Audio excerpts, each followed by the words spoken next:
Neurotransmitter changes के mechanisms तो पता है, बट रिकॉल करने में बहुत टाइम लग जाता है। तो this is an easy mnemonic जिससे आपको 1 मिनट के अंदर सब कुछ याद हो जाएगा।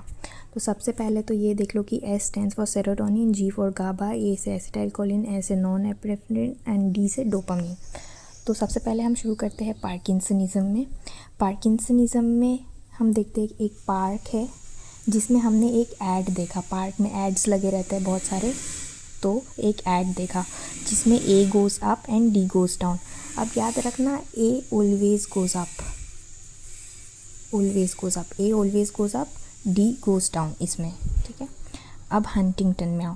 हंटिंगटन में for hunt we need motivation and reward मिलता है, जो हंट करते हैं उसका रिवॉर्ड मिलता है।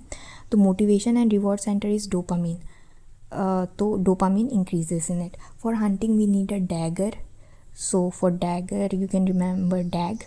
in dopamine goes up, acetylcholine and GABA will be down, जिसमें भी एरो नहीं लगा है that will go down. अब एल्जाइमर में देखो, एल्जाइमर में हमने क्या बोला, A हमेशा goes up, A always goes up, but यहाँ पे A के साथ क्या हुआ, A मर गया, तो acetylcholine is down. Then schizophrenia में jop is dope, jop is dope and dope ऊपर जाएगा या नीचे जाएगा अगर याद नहीं रहता है तो फिर schizophrenia shoots up, dopamine shoots up, ठीक है। Next mania, man also up for fighting, always fighting, hunting, so they will also need a dagger and they will also need motivation and reward. So dag जिसमें acetylcholine and GABA decreases and dopamine increases. Then depression, depression लगते ही हमारी क्या लग जाती है, ठीक है, डिप्रेशन होते ही हमारी लग जाती है, so we can remember it as डैंग्स।